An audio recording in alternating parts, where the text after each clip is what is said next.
Good morning, students. Earlier we studied about the various organs of the United Nations. Now today we are going to discuss about the international agencies.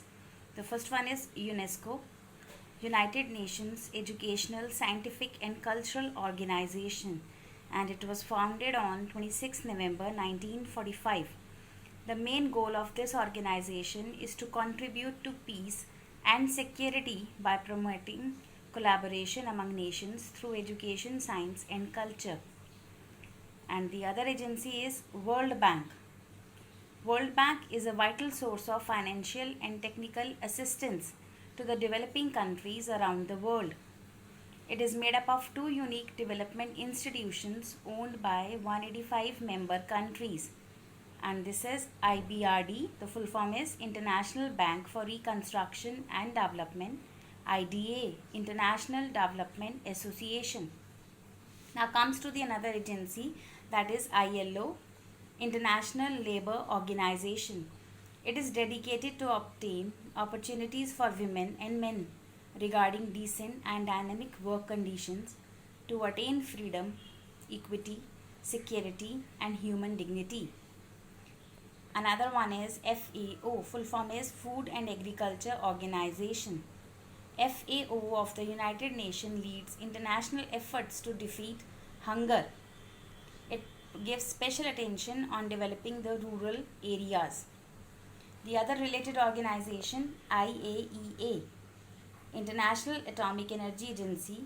It seeks to promote peaceful use of nuclear energy and to prevent its use for military purposes. The agency regularly inspects nuclear facilities across the world to ensure civilian reactors are not used for military purposes. So these are basically the international agencies regarding this chapter regarding with the United Nations.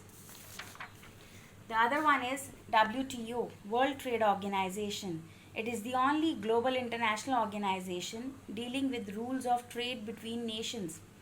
It was set up in 1995 as a successor to General Agreement on Trade and Tariffs. Again, one mark question.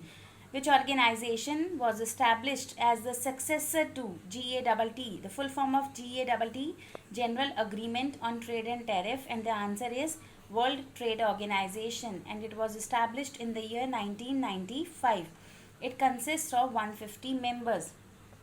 Now comes to the international NGOs, non-governmental organizations, and the one is Amnesty International.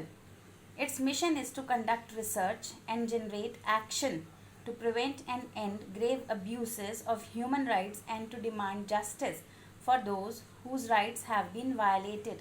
And it was founded in UK in 1961.